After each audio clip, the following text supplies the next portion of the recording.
Gold, trusted gold buyers. మీరు తాకట్టు పెట్టిన బంగారాన్ని విడిపించి ఈ రోజు ఉన్న మార్కెట్ ధరకు కొనబడను. యాక్చువల్గా ఒక క్రియేటివ్ పర్సన్కి మైండ్లో ఒక 100 థాట్లు వస్తూ ఉంటాయి. ప్రతిరోజు పని చేసుకుంటూ ఉంటాం, మైండ్లో థాట్స్ తిరుగుతూ ఉంటాయి. బట్ కొన్ని అలా పక్కన పెట్టేస్తాం గొప్ప థాట్స్ని. సో ఎప్పటి నుంచో మీ మైండ్లో ఉన్న మీ డ్రీమ్ ప్రాజెక్ట్ ఇది అగదా అనేది. సో అసలు ఈ లైన్ మీకు ఎప్పుడు క్రియేట్ అయింది మైండ్లో? లైను ముందరే ఉందండి. ఈ కైండ్ ఆఫ్ ఫిలిం ఒకటి డిఫరెంట్ దాదాపు చాలా ఉన్నాయి నా దగ్గర. ఇందులో కైండ్ ఆఫ్ డిఫరెంట్ ఫిలిం ఇది ఏదైనా చేద్దాం, కానీ బడ్జెట్ ఎక్కువ అవుతుంది. స్టార్స్ లేకుండా ఇంత బడ్జెట్ ఎలా చేయగలం అనే టైంలో నాకు ఈ చిత్ర నిర్మాతలు కాశీ విశ్వలక్ష్మి గారు సినిమా చేద్దాం అనే ప్రపోజల్ వచ్చినప్పుడు సార్ నేను చెప్పాను, ఏదో చిన్న చిన్న ఫిల్మ్స్ ఏదో చేసి మనం సినిమా అయింది అనిపించుకొని మీరు సినిమా తీశారు. తర్వాత అది దాన్ని పుష్ చేయలేక మనకు ఓపెనింగ్స్ రాక నేను ఫామ్లో లేను. అది రైటా కాదా అసలు ఫస్ట్ అయితే డిస్కరేజ్ చేశాను వద్దని. కానీ లేదండి చేద్దాం అన్నయ్య అందావిడ అని అన్నప్పుడు ఇంకా సరే ఆ మాట తీసుకుని పర్లేదు బడ్జెట్ గురించి ఆలోచించద్దాం మీరు అన్నప్పుడు, బడ్జెట్ గురించి ఆలోచించద్దు అనే మాట అన్నప్పుడు సరే ఓకే అని చెప్పి అప్పుడు దెన్ నా ఈ స్టోరీని అప్పుడు దాన్ని ఎన్నుకున్నాం సార్.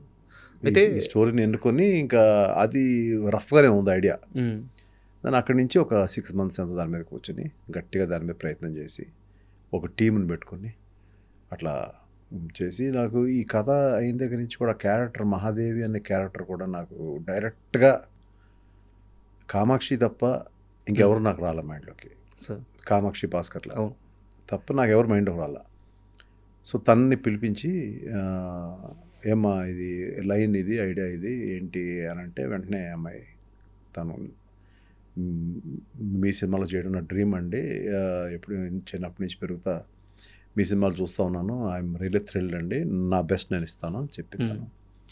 బట్ అది మాట్లాడిన తర్వాత కూడా ఇంకొక 5 నెలలు 6 నెలలకి తన డేట్స్ అడుగుతూ ఉన్నారు వాళ్ళ మేనేజర్స్ వాళ్ళు. నేను చెప్పలా, మొత్తం అంతా ఒక రఫ్ ఐడియాగా నాకు కొంచెం స్ట్రెంగ్త్ అనిపిస్తేనే చేద్దాం. ఎందుకంటే ఎక్కడో నాకు అనిపించింది, నాకు ఒక దేవుడు పంపించిన ఒక వరం లాగా ఒక మంచి ఇన్వెస్ట్మెంట్ చేద్దాం అని వచ్చిన పీపుల్ ఉన్నారు నాకు. సో ఎక్కడో ఒక అండ ఉంది, దీన్ని వెళ్ళొచ్చు ముందుకి, కొంచెం భయం లేకుండా వెళ్దాం. ముందు నుంచి కూడా నేను ఒక నిర్మాతగా భయం లేకుండా వెళ్ళాను. అయ్యో అది మీరు స్టార్ అయినా కాకుండా వెళ్ళాను. సో అదే దృక్పథం అనేది మా సోదరికి ఉండడం అనేది నేను అలాగే పెట్టి స్టార్ట్ చేయండి అన్నయ్య అన్నా కూడా నేను స్టార్ట్ చేయాలి. మెల్లగా టైం తీసుకున్నాను. కొడితే మళ్ళీ కుంభస్థలాన్ని కొట్టాలనే ఉద్దేశంతో ఉన్నాను. అది అంటే అవ్వాలని కోరుకుంటున్నాను. మనమేమి వీఆర్ నాట్ యూనో ఏదో దేవుడు కాదు నేను. బట్ అట్లీస్ట్ నా ప్రయత్నం నేను అంటే 100కి 100% ట్రై చేద్దాం. అది కరెక్ట్ పాత్రలో ఉంది సార్. ఎందుకంటే టీజర్ రిలీజ్ అయినాక చాలామంది అంటే కథపరంగా కాదు కానీ వైబ్ అనేది ఒకటి ఉంటుంది.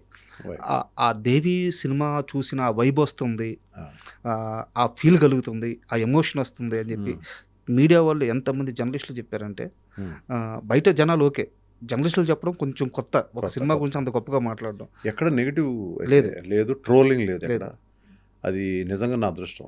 అంటే నేను ఓపెన్గా అడుగుతున్నాను, దేవికి ఈ సినిమా 2 అనుకోవచ్చా, లేదంటే దేవికి లేదండి. దేవి అనేది అది ఆ పార్ట్ అది వేరండి.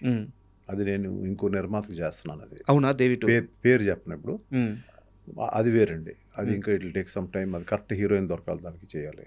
ఓకే. బట్ ఇప్పుడు దానికి దీనికి సంబంధం లేదు. కానీ ఆ కైండ్ ఆఫ్ ఫిల్మ్ లాగా చేద్దామని కూడా నాకు ఐడియా లేదు. అంటే ఎందుకు కంపేర్ చేస్తారంటే జనం, నేను దేవి అనేది ఒక సెన్సేషన్ అప్పట్లో, ఫస్ట్ పాన్ ఇండియా ఫిల్మ్ అది. That is the first pan India film Devi. చాలా ఫిల్మ్స్ రిలీజ్ అయ్యాయి అప్పటికి. అలాంటి ఫిల్మ్స్ కొన్ని పాము మీద కానీ అమ్మవార్ల మీద కానీ రిలీజ్ అయిన ఫిల్మ్స్ ఉన్నాయి. తెలుగు తమిళ వరకే పరిమితం అయ్యారు అవి. నేను అన్ని లాంగ్వేజెస్ రిలీజ్ చేశాను ఆ సినిమాని. ఎందుకు అనిపించింది, అలా చేయాలనిపించింది.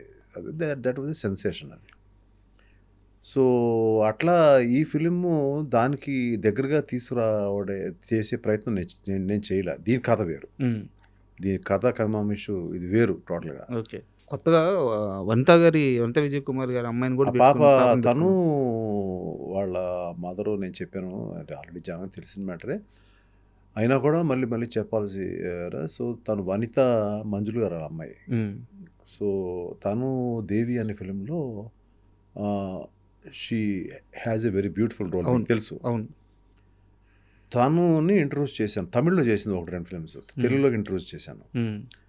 చేసి ఇప్పుడు ఇన్నాళ్ళకి తన కూతురుని మళ్ళీ ఇంట్రడ్యూస్ చేసే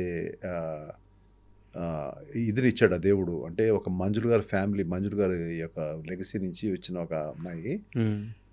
అండ్ సో తను ఏం చేసింది, వీళ్ళందరూ నేను చెప్పిందంతా అక్కడ ఆ స్క్రీన్ మీద అంత ఉందా లేదా అనేది మీరే చూసి రేపు పొద్దున చెప్పాలి. అంటే యాక్చువల్గా అగదా గురించి కాస్త పక్కన పెడదాం సార్. ఒక చిన్న డౌట్, మీ నాన్నగారు మీది గోదావరి జిల్లా అనుకుంటాను, ఎన్ని వందల ఎకరాలు సార్ మీ ఆస్తి? చాలా ఉందండి. ఇప్పుడు అన్నీ మనం హిస్టరీ తవ్వి అవన్నీ ఎందుకు, అవన్నీ కూడా జరిగిపోయిన మ్యాటర్స్ అవన్నీ. My father is a great person. నేను చెప్పండి సార్, రాయపరాజు గారు. అవునండి, రాయపరాజు గారు. ఇది ఆయన కానీ ఆయన ఊళ్ళో కానీ వెస్ట్ గోదావరి, సో ఆ ఊళ్ళో కానీ మా తాతగారు కానీ, లేకపోతే మా ఫాదర్ తాతగారు కానీ, వీళ్ళంతా కూడా they are landlords sir. అయితే ల్యాండ్ లార్డ్స్. వీళ్ళకి ల్యాండ్స్, తర్వాత మొత్తం అగ్రికల్చర్స్ మీద వాటి మీద మంచి గ్రిప్ ఉండేది. అటువంటిది మేము యాక్చువల్గా చెన్నై షిఫ్ట్ అవ్వాల్సి వచ్చింది. అప్పట్లో మెడ్రాస్ పేరు. మేము కొన్ని కారణాల వల్ల షిఫ్ట్ అవ్వాల్సి వచ్చింది. కారణాలు ఏమైనా మేము కొన్ని షిఫ్టింగ్ అవ్వాల్సి వచ్చింది. షిఫ్ట్ అయిన తర్వాత మా నాన్నగారికి సినిమా తీయాలని అనిపించింది.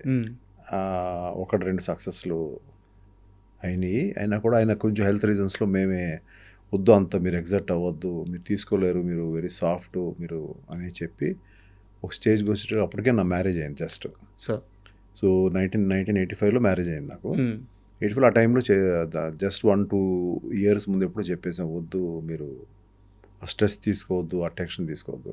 అప్పటికి ఆయనకి తెలియని ఇదిలో ఆయన ఎంత మంచివారు అన్నీ ఉన్నా కూడా హీ లాస్ట్ మనీ. సో నేను బేసిక్గా నాకు అప్పుడే పెళ్ళయింది. సో ఆవిడ ఏంటంటే దెర్ ఇస్ ఎ ఫ్యామిలీ.